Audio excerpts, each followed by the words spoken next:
Galimera, Galimera, Galimera. Good morning, good morning, good morning. Calomina, Calomina, Calomina. And I just thought I'd start off this morning's broadcast with a little look at our little lady. She has settled in really well. She's been here a week now, believe it or not. And it's like she's always been here, little lovely. She's having a bit of a rest at the moment. As you can see, most of the cats are resting. All right.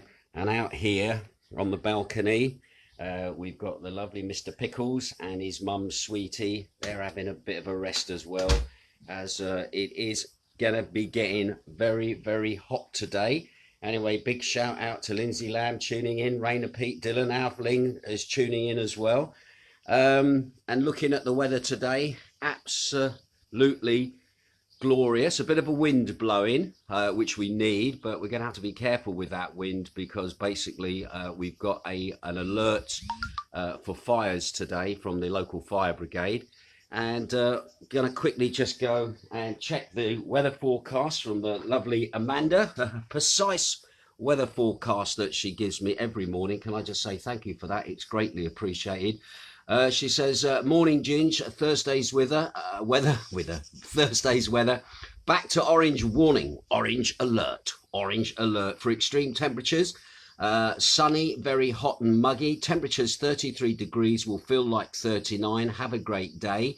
Also on the national news front, again, a little article came in, the heat wave that has settled over Greece for the past 10 days is forecast to peak today, Thursday, reaching as high as 43 in some parts of the mainland. Now, according to the Athens National Observatory of Weather, the maximum temperatures in the eastern and southern regions of the country will go to 41 and 43 degrees, 39 to 41 in the rest of the mainland, except Macedonia and Thrace.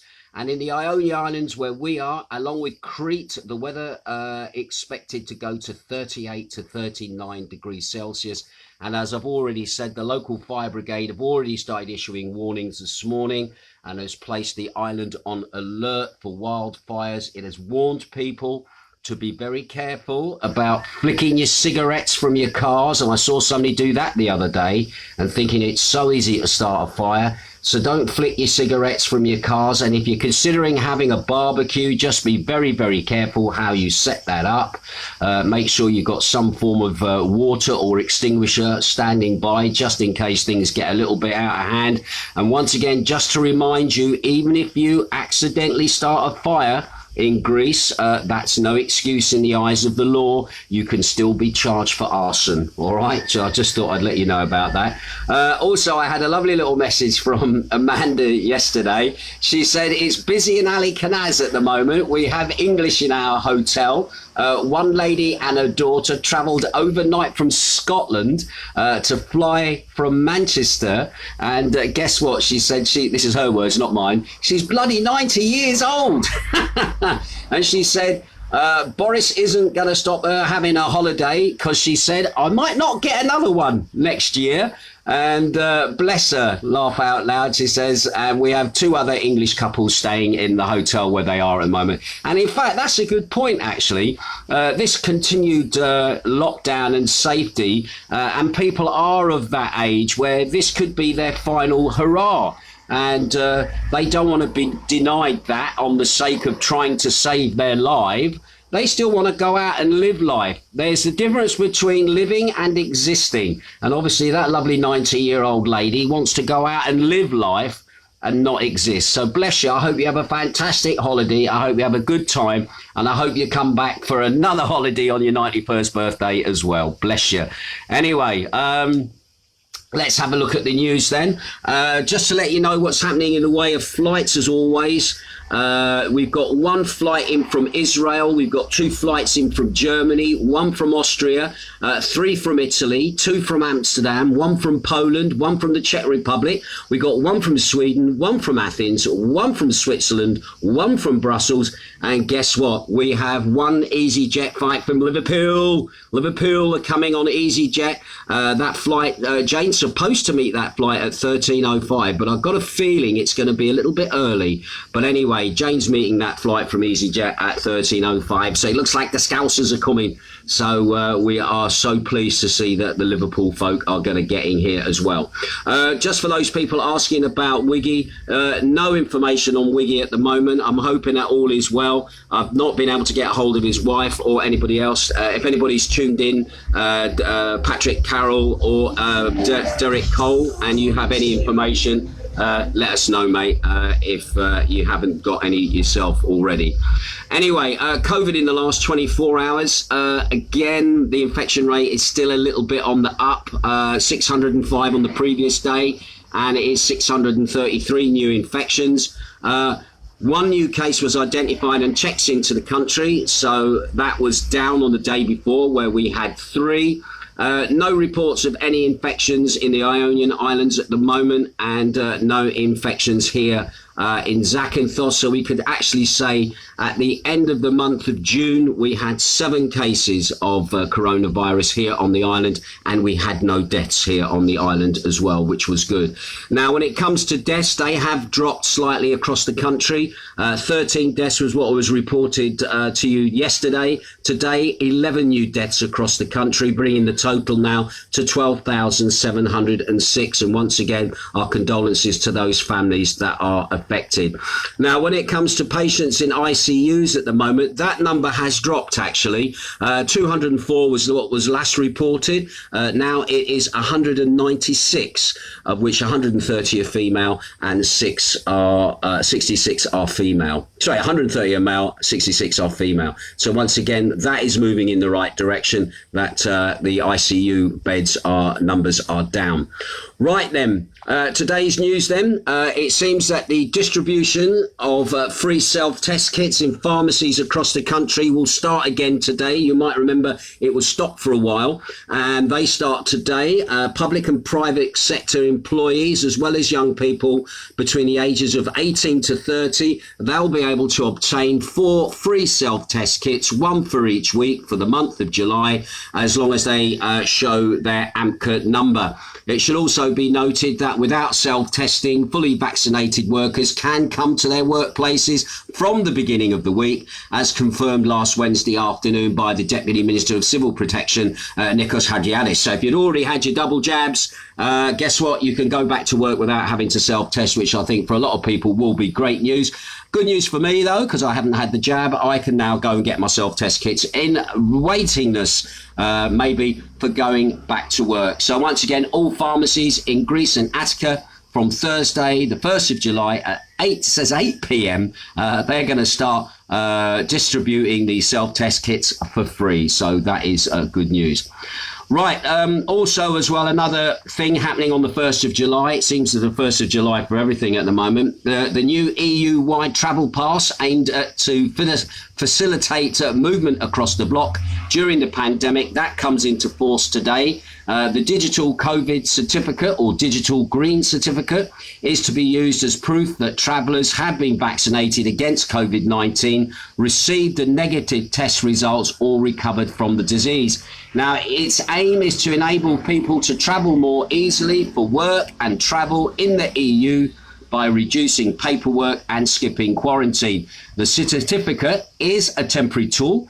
Its use will be suspended when the World Health Organization declares an end to the international health emergency caused by COVID-19. Now, where we fit into that, as in British, that is likely to is still to be seen. There were reports yesterday that in Malta, they were refusing to accept the National Health Service app as a proof of vaccination. Why that was happening there, I don't know, but I'm just hoping that it's not a trend that is going to start creeping into other areas of the EU. You've also got to remember Angela Merkel wants to try and ban the British from coming abroad, along with Macron as well. And I don't think silly games are out of the way yet in regards to that. Anyway, interestingly, the president of the Hotel Owners Association of Zakynthos, George Mariathis, he said there is a small window of hope now open because Zakynthos is technically now a green destination. Anyway, Speaking to Hermes News, he said the possibility of not travelling to our island for a holiday this year was left open by the British. Margaris said that most accommodation in England were booked by their compatriots and added that we had to target new and different destinations immediately. Now, regarding the prevailing climate, Mr. Margaris said, we are experiencing a difficult situation. There is insecurity, anticipation and a long wait. We do not know what will happen in the near future. We are waiting for the announcement for the lifting or not of the restrictions that are already running until July the 19th in England. We are waiting to see if flights will be allowed from July 19th onwards. Well, at the moment, we are getting flights, but they are a trickle. And as long as that trickle keeps coming, it's something because, again, we are a safe destination. We are in the green. Zakynthos is one of those areas that's been highlighted by holiday companies, especially TUI, as a place where they want to do business and they want to send people, unlike other destinations who shall remain nameless, who at the moment are sat on the sidelines, probably wondering why not us. Anyway, he said that now that we have become a green destination, we have a little hope that due to the pressures exerted by the airlines and the tour operators, it will happen a little earlier than the 19th of the month. They obviously, like us all, want it to happen just a little bit quicker. As some tour operators, he said, have decided to stop their flights to third countries, no one knows if they will decide to do the same with Greece. I do not think that the countries of the European Union will be completely excluded, so the ties with Europe will not be cut. Tour operators have big programs in Greece. So what he's saying, if we don't get the British, we've obviously got all the other nations that are coming here at the moment. So they do extend a bit of hope. However, yesterday, Jane and I were out in Silavy, and again, it was quiet where we were yesterday. And talking to certain businesses, they are so wanting the British market. They know it's what keeps them going. They cannot rely on the other markets to fill that gap that the British have left behind. And again, a good point was raised by one of the business owners we talked to yesterday, was the fact that he just feels that the people at the top of the tree, as in running the country, are completely out of touch with what actually goes on the ground within resorts. When they talk about things, they talk about things in the terms of Greece overall. And to be honest, the way the demographic works for the rest of Greece is not the way the demographic works for the likes of Zakynthos. We do not rely on the German market. It's the British market for us here. Anyway, going back to the article, the head of the Hoteliers Association then said they expect that financially they will have very bad results, and that is why the pressure has started. There is a health department, and the Prime Minister. Hang on, I'm going to start that again because the crow is interfering at the moment. Basically, he's talking about Britain now and about how tourism is kind of in reverse for there, but they're trying to hang on to people within the UK because obviously they've got a tourist market in the UK where they need people within the country to obviously spend money. So again, he's saying that they expect that financially they will have very bad results. That is why the pressure has started. There is the health department and the Prime Minister, the British Prime Minister he's talking about, and the Minister of Health want to extend the quarantine, and that the Minister of Transport who's pushing for the lifting of restrictions, and there is also economic political games ahead. And obviously he's talking about Brexit there, and I would 100% agree with the gentleman from here. Anyway, he says, and we are not just talking about outward bound tourism, but also about inbound tourism, because the truth is that obviously Britain is losing revenues because visitors who travel to London are lost and do not want to go there anymore because, again, it's difficult for people to go there. from outside of the EU, etc. He also said there is a climate of phobia in the British. They do not close holidays because at any time things can change, as happened with Portugal. He said the British have already started planning their vacations for 2022. They have postponed their vacations so many times that they are now thinking about next year. Coming on to that, a good case of this was yesterday. My old mate Al Parks from sunny Catterick got in touch with me yesterday to say that he was booked to come on a cruise and he was supposed to come and see me here in Zakynthos on a cruise. Anyway, he got a message from the company, which was TUI, to say to him that all shore excursions had been cancelled on his cruise, which to me was a bit weird. How can you cancel all shore excursions? And were they basically going to give him a 14-day cruise going around the island looking at Zakynthos from afar, but not actually allowed to land? And this was a question that really irked him. He got in touch with me. With my experience of the cruise industry, I said, you cannot keep people on a ship for 14 days sailing round. There's only so many sea days that people can stand. It's bad enough doing a transatlantic crossing, going from Europe across to America at the end of the cruise season in Europe. Where normally you're at sea for 6 days, and they eke that out for a bit longer, just basically to make more money on board. So anyway, he then told me actually this morning that his cruise around the islands has all now been cancelled because obviously they've cancelled the shore excursions, and obviously there is doubt now about the cruise industry here coming. So and again, that's just one isolated case. I've not heard anything en masse. But again, what the gentleman is saying from the Hoteliers Association about people already planning their vacations for 2022, I can understand that fully, because everything at the moment is all up in the air, even though we're seeing this trickle feed at the moment. And I'm so pleased that TUI are here. Trust me, EasyJet are here still as well. We're just waiting for Jet2 now to come and join the party, and then we'll get a fairer feel as to where we stand for the month of July. Now, going back to the UK through the eyes of the guy from here, from the Hoteliers Association of Zakynthos, he says that all bed and breakfasts and traditional accommodation in England are now closed until the end of October. This means that they have to decide to take their vacation in their place. A survey showed that 1 in 10 eagerly wants to take a vacation this year, so the percentage of those who will move and take a vacation this year is smaller and is constantly decreasing. Anyway, regarding the shift to different markets, Mr. Marias said we must be ready to target other markets as well. It's not easy to say in good faith that we will now approach Germany or other markets, but a targeted ad can be made to attract more people. Other countries have long had relations with other functioning markets. Now we have to fill the gap a little. Maybe we have more Balkans, Italians and Germans, all right? An attempt, he said, is being made, he said, to bring Germans, but this cannot be done overnight. The flight from Lufthansa is important, and we hope that in the coming years they will double and even triple. Now they will not make large openings with the crisis period. We have these 2 years to look to keep the slots and destinations, and they will start counting on new markets. There are many cancellations for July, especially for the first 10 days from Great Britain.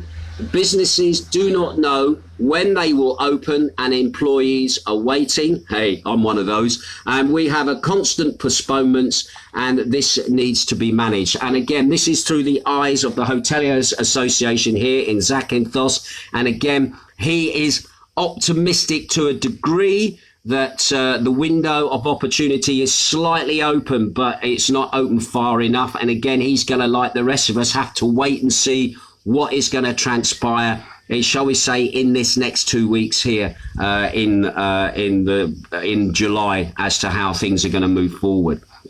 Anyway, another local story, an interesting one. All files of suspicious deaths and disappearances in Zakynthos are to be reopened. We have prevented a new blood cycle on the island, and now we must dismantle all tentacles and offshoots of this incredibly large and well-organized group of Zakynthos. Now, these were the words a leading public official evaluates the results of the actions of the law enforcement authorities in Zakynthos, which are coordinated in a very careful way by the leadership of the Greek police, the prosecutor's office of the Supreme Court, and the leadership of the Ministry of the Citizens' Protection. Now, the information which is coming only from Athens, as there has been absolute silence on the island for moves that are being made, states that soon there will be new developments and that the files are now to be reopened, and all suspicious deaths and disappearances on the island that have taken place in recent years are being investigated. One of those was obviously the death of the former police chief here on the island, who was found dead on suspicious circumstances on a beach in Pharsalikos a few years ago. Anyway, the prosecuting authorities believe that there will be some among others, those that have been arrested, who in order to alleviate their position will start giving evidence for crimes that they have not yet been clarified for. So basically what they're saying, now that they've got people in custody at the moment, they might want to start breaking deals to obviously alleviate the situation that they find themselves in, and more information may come to light about some of the suspicious deaths and disappearances here on the island. Anyway, a priority for the authorities is the full exposition of the murder of Dimitri Kofitas, from which the ongoing investigation is still going on. They consider that it is now a matter of time before the complete tying up of data and relevant information from the perpetrators is going to come to the fore. Now, public interest has turned the case because of the murder of Dimitri's wife, Christina. It seems that information that saw the light of day through a newspaper called the Peloponnese, reported by George Astanopoulos, stated that last Wednesday, according to information from the prosecutor of the Supreme Court, Vasily Pitas, the head of the public prosecutor's office, George Diparas as well, he had served in Zakynthos in the past as well. He has succeeded the retired George Skiras and has given the order to constantly monitor and investigate Zakynthos, so that any delay in justice is not delayed, and the delivery of justice will be observed. Now, more information that became known is about the case about the two Kalashnikovs that were found in a raid by Hellenic police in the area of Pyrgos, which belonged to a relative of those who was remanded in custody and allegedly involved in the Kofis Dimis case in Zakynthos. Those weapons, it seems now, it has been confirmed that they have not been reused for any other crimes. Anyway, that is a very interesting case that is still ongoing. I must admit, the photograph that they published this morning did raise a few eyebrows with people, and also rocked a few memories of the death of the police chief here a few years ago on the island, who, shall we say, died under mysterious circumstances. It was put down to suicide, but everybody, including investigative reporters and journalists, all said no. It doesn't look like suicide to us. It looks more like a murder. But anyway, we shall see what transpires. Anyway, yeah, it seems that the Zakynthos Port Authority, they've been busy boys at the moment. The Zakynthos Port Authority yesterday announced that a 51-year-old foreigner was injured while swimming by a passing boat, which was captained, I like the word captained, by a 36-year-old foreigner. Now, the 51-year-old was transported to a private clinic and then to the General Hospital of Zakynthos, where, according to medical opinion, he had abrasions on his back. A preliminary investigation is being carried out by the Port Authority of Zakynthos. Can I please just implore people that when you go out and you rent a boat out in the areas of round by Laguna, etc., please be aware. I notice a lot of these Eastern Europeans They could swim for the Olympics, these guys. I'm just surprised at how far that they will swim in the sea, and all of a sudden a little head will just pop up out of nowhere. So please be aware there could be people swimming around near your boat that you may not have seen. So if you do rent a boat, please, please, please, be sensible with it and keep a lookout. Also, the Port Authority said yesterday that they informed that yesterday about a mechanical failure of a vessel called the Ginge, which was of a British flag. It had 11 passengers on board. It had broken down 1.5 nautical miles northwest of Zakynthos. Anyway, a patrol boat from the Coast Guard rushed to the area where it located the vessel, which then started to use its other means to be able to move itself, which was sail. Anyway, the vessel was accompanied into the harbour by a patrol boat. Subsequently, another vessel called the Aphrodite, that had to be accompanied also by a patrol boat. The vessel, which was then later identified as the Ginge, this is the one that had the 11 people on board and had broken down. That vessel was then prohibited from leaving the port until a repair of the damage that was first talked about was sent to the Coast Guard. There was a certificate of seaworthiness was also given as well. Before that vessel was allowed to sail on its way. And also as well, they'd also checked the area to make sure that there was no cause of any marine pollution or injury to those people on there. So for all those people who think, what do the Coast Guard do all day? Well, it seems like they are actually quite busy rushing about. And of course, with the tourism that's here at the moment, there are people in boats who should never be let near a boat, who are allowed, because they're on holiday, to get loose on a boat, who can cause all sorts of issues for people in and around. Anyway, interestingly, another little story. Again, it's all Zakynthos today. During the last period of the 26th of June to the 28th of June, at Zakynthos Airport, 10 foreigners have been arrested in 4 different cases by police officers of the Zakynthos Security Department for using forged travel documents in attempts to fly illegally into Europe to such countries as Austria, Germany, Italy and Poland. They were all arrested by the Zakynthos Zakynthos police, and then obviously they are now going to appear at some point before the Zakynthos public prosecutor. So once again, we do have migrants here on the island. Some of them have probably paid a fortune for forged documents to try and get them to their next destination. And trust me, I can't believe that they would still be silly enough to try and pass themselves off as tourists and try and get through the security at the airport to get into Europe through the back door, as it were. But again, we'll keep an eye on that story for you as well. And finally, another Zakynthos story, and a happy story. The municipality of Santorini Hill. Now, if you don't know where Santorini Hill is, that is basically near Boccoli, up where the castle, but on the other side of the road, all right?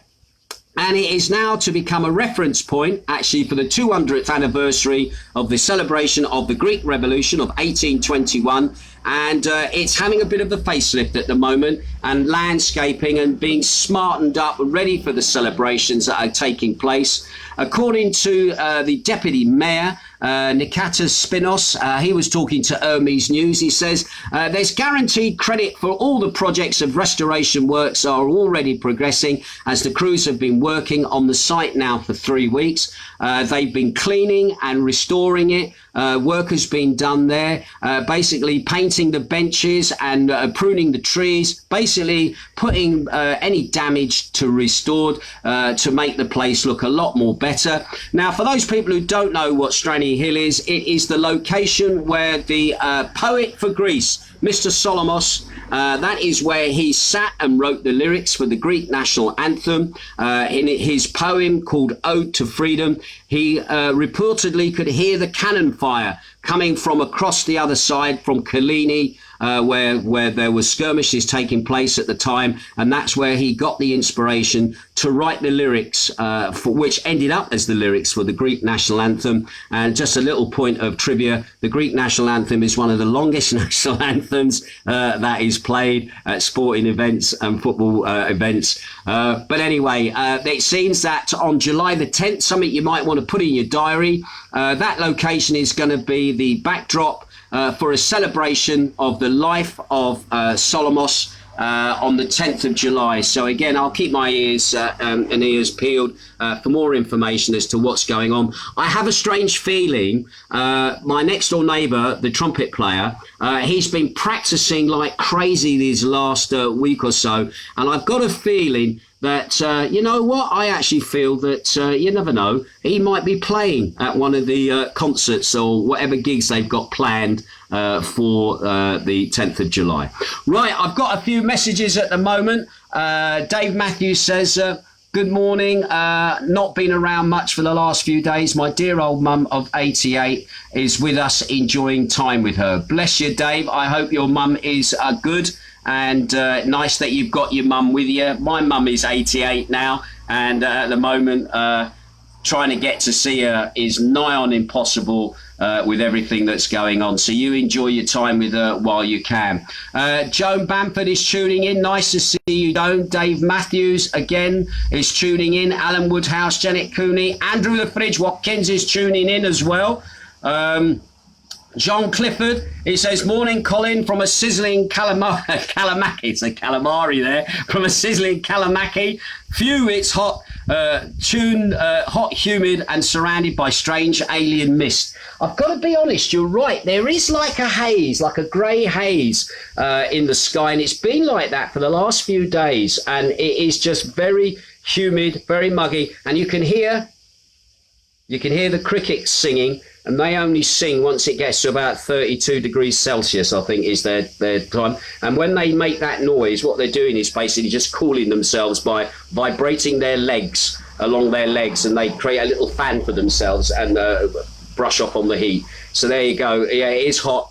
Maureen Elves around the corner is tuning in. Nice to see you looking in as well. Lovely. Teresa Ann Huggett is tuning in. Lindsay Lamb is watching. Raina Pete Dillon. Wendy Norcliffe is watching as well. So, right, what's happening today then? Oh, can I just say again, thank you yesterday for all those people who tuned in to the broadcast last night from Studio One into Magdalena's. I know we had some real problems with the internet last night, just on that broadcast. It wasn't running right at certain times. Anyway, I always do a backup recording of the show. I'm going to put that backup recording up online today so you can hear back the actual audio of the show. The video of it will go into Magdalena's tonight as a bit of a backup for them, and they can put that on as and when they wish during the evenings. Again, thank you for all those people who took part, came and said hello, gave me requests. It felt like I was back at work. It really, really does, and I really actually enjoy it. Can I just say thank you to Switch Disco as well. We premiered their new single, which has been featured in the new series of Love Island. It's called Everywhere. And we played that single out to great occasion. Oh, I tell you what, people really liked it. And I got a feeling, guys, you might have a hit on your hands there. So anyway, we shall see what happens. But anyway, I will be in Magdalena's tonight for just a little look and a little chat with people. Once again, I will keep my ear to the ground. You have a lovely day. Keep us informed as to what's happening with your travel plans as well. I do appreciate. Thank you again to Al Parks over there in sunny Catterick. Why would you want to go on a cruise when you can live in Catterick? That's what Rappridge Gunners would be saying now. They say, Ginge, I'd rather be on a cruise. Listen, mate, when you worked on them and you see behind the curtain, you enjoy, mate, all right? That's all I can say. I was looking forward to you coming over and visiting, actually. I really was. But unfortunately, that is not to be. We'll keep our eyes and ears open on that front as well. At the moment, we've got the flight in from Liverpool today, so let's stay positive for that. That's an EasyJet flight. We do have our TUI flights from the UK. They have started. That's a positive. All we got to wait for now and see if Jet 2 are going to start, because that will obviously help us no end once they actually start to up and run as well. So again, I'm hopeful. I really am hopeful that July is going to be better than what June has been. Right, that's it from me. I'll speak to you again soon. You take care and have a fantastic day.